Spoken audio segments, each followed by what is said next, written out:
Salve, salve meu povo, professor Diogo Xavier na área para mais uma aula de realidade brasileira para o concurso do CNU.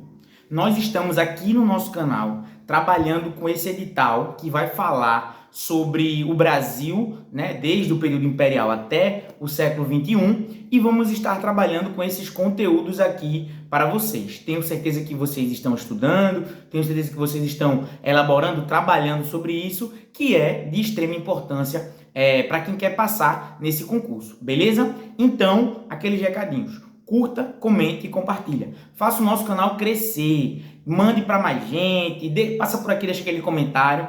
E se você quiser contribuir com o nosso canal, você pode também deixar um Pix, que fica sempre aqui na descrição, o Pix do nosso canal, beleza? Então, se você gosta do nosso trabalho, se você curte, dá aquela força, que a gente vai trabalhar com todo edital aqui com vocês. E perto da prova vai ter um aulão de revisão. Então, se você quer um aulão de véspera, já comenta aqui embaixo, que tenho certeza que vai ser algo muito interessante pra gente. Beleza? Vamos embora. O que essa parte do edital vai falar para vocês? Ela diz democracia e rupturas democráticas. Vamos lá. Na aula passada, a gente trabalhou sobre a Era Vargas, 30 até 45. E aí agora, essa parte do edital, ela colocou dois momentos da história em um só, que é o período democrático, que vai de 45 até 64, e a ditadura militar, que vai de 64 até 85. Vamos lá. O que foi o período democrático brasileiro? Foi um período, então Vargas sai, e aí vem uma série de presidentes que são eleitos, né? Então o primeiro é Dutra, mas Dutra ele não vai ser eleito, né? Não diretamente pelo povo. E aí depois vem uma sequência de presidentes colocados pela população, que são eleitos diretamente, certo? Então, por que isso é uma coisa interessante? Importante a gente pensar, qual é a marca desse período? Primeiro, governo Dutra, ele vai ser o governo que vai elaborar muito sobre transportes e energia. O Brasil estava crescendo, estamos falando de finais dos anos 40. O que está acontecendo em larga escala? Êxodo rural. A população saindo do Nordeste e indo para Sudeste do Brasil, sobretudo São Paulo e Rio de Janeiro. Então essa população que está chegando, está adensando as cidades, porque vamos lembrar, o êxodo rural não foi apenas para São Paulo e Rio, ela também foi para as grandes cidades. Então a população sai do campo e vai para as grandes cidades. Então isso foi em larguíssima escala. Está mudando a relação social. A gente pode aprender muito com isso com as músicas de Luiz Gonzaga. Então, quando eu vim do sertão, seu moço do meu bodocó, a malota era o saco e o cadeado era o nó. O que é isso? É o sertanejo. Deixei ficar meu coração lá no meu pé de arara. Só deixa o meu cariri no último pé de arara. Tudo isso é o que? Música de Luiz Gonzaga, falando sobre a saída do nordestino do campo para a cidade, beleza? A cidade pode ser o centro ou pode ser também São Paulo e Rio de Janeiro, tá bem? E aí tá acontecendo isso. O governo Dutra, ele também é um governo que vai fazer muito a estradas. Tanto é que você que é de São Paulo, Rio, por exemplo, a principal via que liga esses dois estados é a Via Dutra. Olha aí, você que às vezes não é de lá, mas liga o jornal, a Via Dutra engarrafou, né? Vai ter um feriado agora de Páscoa, aí toda vez acontece essa jornal, né? No jornal tá lá, a Via Dutra engarrafou. Aí você lembra, Dutra, via, avenida, ele construiu estradas, transportes e muita energia. Logo depois de Dutra, quem é que vem? Ou melhor, quem é que volta? Getúlio Vargas. Vargas ele era muito bem quisto pela população. Então, quando acontece a eleição, em 1950, Vargas é eleito. Pela primeira vez, ele é eleito, de fato, presidente. Mas ele passou 15 anos, professor, mas ele nunca foi eleito presidente. Agora ele é eleito. E aí vem, muita gente diz assim, que ele ele não sabia lidar com a democracia, da perspectiva de que ele tinha que lidar com muitos fatores, equilibrar muitos pratos e ele foi educado, né? Fez a sua carreira política, militar e tal, mandando. Então ele vai sofrer muita pressão. A realidade do Brasil naquele momento estava muito diferente também. Ele faz uma coisa muito importante, que é a criação da maior empresa estatal do Brasil, a Petrobras. Então a Petrobras é desse período. Inclusive a famosa foto que você vê sempre dos presidentes com aquela mão cheia de óleo preto, né? Que é o petróleo, né? Você já viu aquela foto, né? Todo presidente vai numa estação, bota aquele colete laranja e bota a mão com o petróleo. Aquilo foi inaugurado por Getúlio Vargas, certo? Então, essa perspectiva de que a campanha do petróleo é nossa. No momento em que o petróleo estava se expandindo pelo mundo, o Brasil vai descobrindo plataformas de petróleo, vai descobrindo, na verdade, postos de petróleo e vai explorando. Isso é muito importante para crescimento econômico do Brasil naquele período. Mas Vargas, ele vai se matar e aí ele vai sair do poder, obviamente. E aí a gente vem para um período que é o de Juscelino Kubitschek, JK. Quais são as grandes marcas de JK, né? JK, ele vai... primeira grande coisa, a construção de Brasília, onde muitos de vocês vão trabalhar, queira Deus, passando nesse concurso, trabalhar lá em Brasília. Por que isso é uma marca importante? Porque JK, ele vai construir, né, Brasília como sendo uma cidade. E Brasília tem uma função estratégica, viu, minha gente? Que é estar no centro do Brasil. Antes, qual era a capital do Brasil? Rio de Janeiro. Rio de Janeiro é litoral. Logo, está mais facilmente atacável. O que vai acontecer com Brasília? Ela é no meio do Brasil. Ela é protegida. Isso é muito importante. A outra coisa é você ter um centro administrativo, certo? Mais difícil, inclusive, de ser pressionado pela população. Isso é importante dizer também. Outra marca de Juscelino Kubitschek são os automóveis. Pausa para água. E para dizer que você tem duas formas de ajudar o nosso canal a crescer. A primeira, curta, comente e compartilha. A segunda, deixe o Pix que está aqui na descrição. Você pode contribuir com qualquer valor, beleza? Então, vamos nessa. O que vai acontecer nesse momento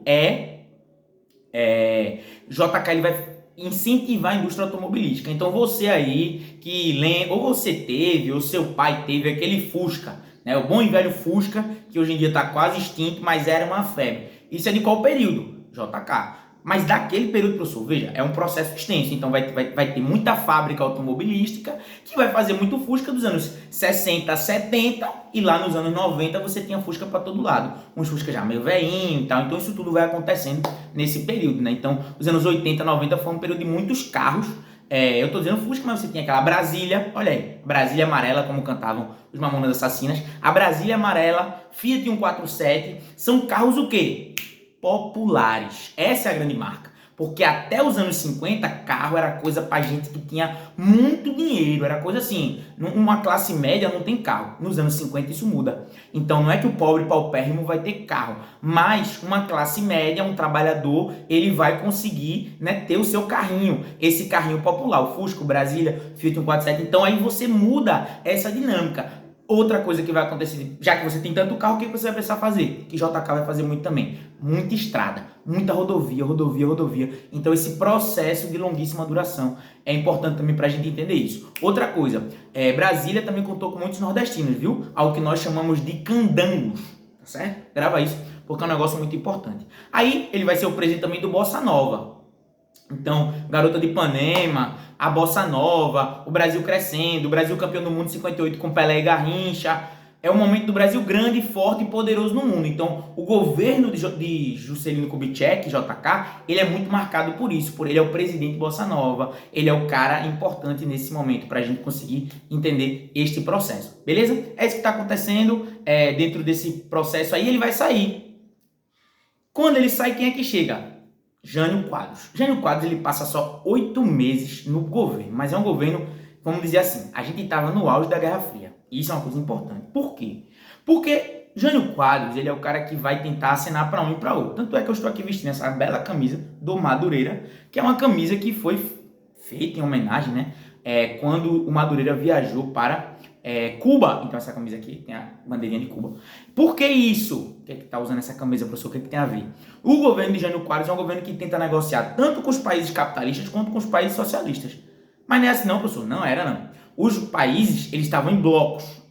Os países capitalistas ficavam com os capitalistas, os socialistas igualmente. O que isso significa? Ele tentou atuar com um e com o outro. Ele também foi um presidente que errático em muitas medidas, errático no sentido de ir para um lado e para o outro, fazer... E aí, no final das contas, ele passa pouquíssimo tempo. Ele achou que quando ele renunciasse fosse ter um grande apelo popular. Não teve, a população não apoiou Jânio Quadros e ele renuncia. Quem é que chega no lugar dele? João Goulart. João Goulart, na verdade, começa com o período parlamentarista e em 63 ele assume. Quando ele assume, aí ele vai tentar implementar as reformas de base. Reforma agrária, reforma urbana, reforma educacional, mas Jânio Quadros passa pouquíssimo tempo, porque em 1900... Então, qual a grande marca do governo de João Goulart? Reformas de base. O que acontece em 1964? Ditadura militar. O golpe militar de 31 de março, 1º de abril de 1964. Começa a ditadura no Brasil, por isso que o seu edital vai falar em ruptura democrática.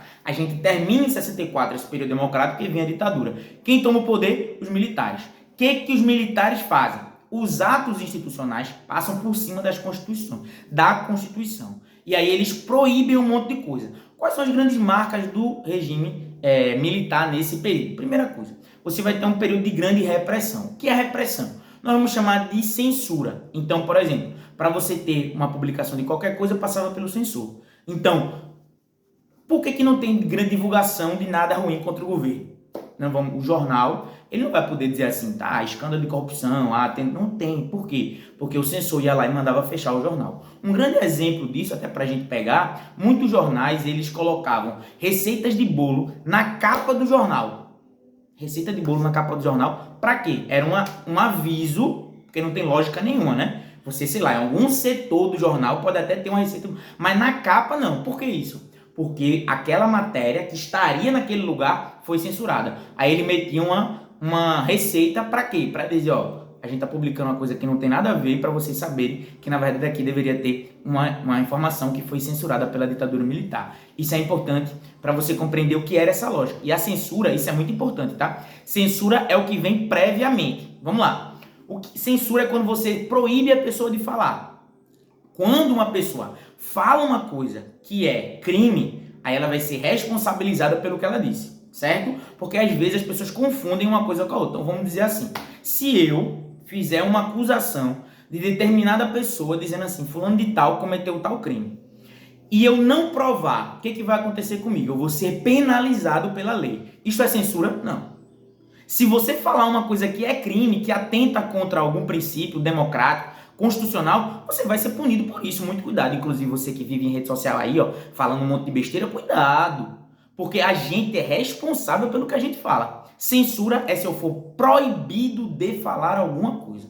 Entendeu isso? Então é muito importante. É muito importante isto de acontecer. Então, por exemplo, um jornalista, como eu acabei de falar para mim, um jornalista que acusar um governo X de corrupção. Se for mentira, esse jornalista vai ser punido. Isso não é censura, se for mentira, claro. Agora, o que é censura? Se o governo, antes de ser postado, de ser publicado de qualquer coisa, o governo impedir de passar para o público, sacou? Então se liga nisso, que é muito importante. Aí então vem a ditadura com esse sentido. A ditadura militar também, a gente sabe que vai ter os processos de tortura, então muita gente foi assassinada e morta nos porões da ditadura. Economia. Na economia a gente vai ter um período chamado de milagre econômico. O que foi o milagre econômico? Um período ali de 71. Os anos 70, ali 71 até 75, mais ou menos, a gente diz. Tem gente que coloca até o choque do petróleo em 77. Mas o mais importante é que houve um crescimento econômico muito grande do Brasil. Baseado em quê? O Brasil pegava muito empréstimo e fazia grandes obras. Então tem enormes construções. Vou dar um exemplo que todo mundo conhece. Ponte Rio-Niterói. A Ponte Rio-Niterói, ela foi construída durante o período militar. Por quê? Porque era a lógica de você fazer grandes obras para mostrar que o governo era forte. Um grande exemplo disso também são os estádios de futebol, viu, minha gente? Tem muitos estádios de futebol pelo país que são construídos no período da ditadura militar. Para quê? Para você mostrar aquela coisa gigantesca, um regime forte naquele período. Então isso vai estar acontecendo e a ditadura fazia isso. O que foi que deixou, pós isso, um grande rombo econômico? Tanto é que isso é nos anos 70. O que vem nos anos 80? E aí vem uma política também do Delfim Neto, que era, primeiro, a lógica era, primeiro o bolo tem que crescer para depois ser distribuído. Significa, o pobre, por enquanto, não vai mexer no bolo, não. O PIB está crescendo, mas não é para dar para o pobre, não. Só depois. O pobre não tocou ainda, né? Mas, o que vem logo depois nos anos 80? Qual é a grande marca dos anos 80 no Brasil? Hiperinflação. Então, aquele processo que você tinha que receber o dinheiro e correr no mercado, porque o preço do produto subia todo dia, ou às vezes mais de uma vez por dia. Então, esse é o processo pós-ditadura. E aí vem todo um movimento pelo fim da ditadura militar, que a grande marca são as diretas já. As enormes manifestações pelas diretas já, que vão pressionar o governo, até que em 1985, o presidente eleito, que depois vem a falecer, né? A gente sabe, Tancredo Neves, com o seu vice José Sarney. Quem assume, na verdade, Tancredo morre, quem assume é Sarney. Em 1985 a gente marca como o final da ditadura militar. Em 1988 temos a Constituição do Brasil. Em 1988, Constituição Cidadã, que é a marca final da ditadura, porque aí você acaba com o arcabouço jurídico deste período. Beleza? Tranquilo? Gostaram? Se gostou, chegou até aqui, curtida e comentário. Tamo junto, forte abraço.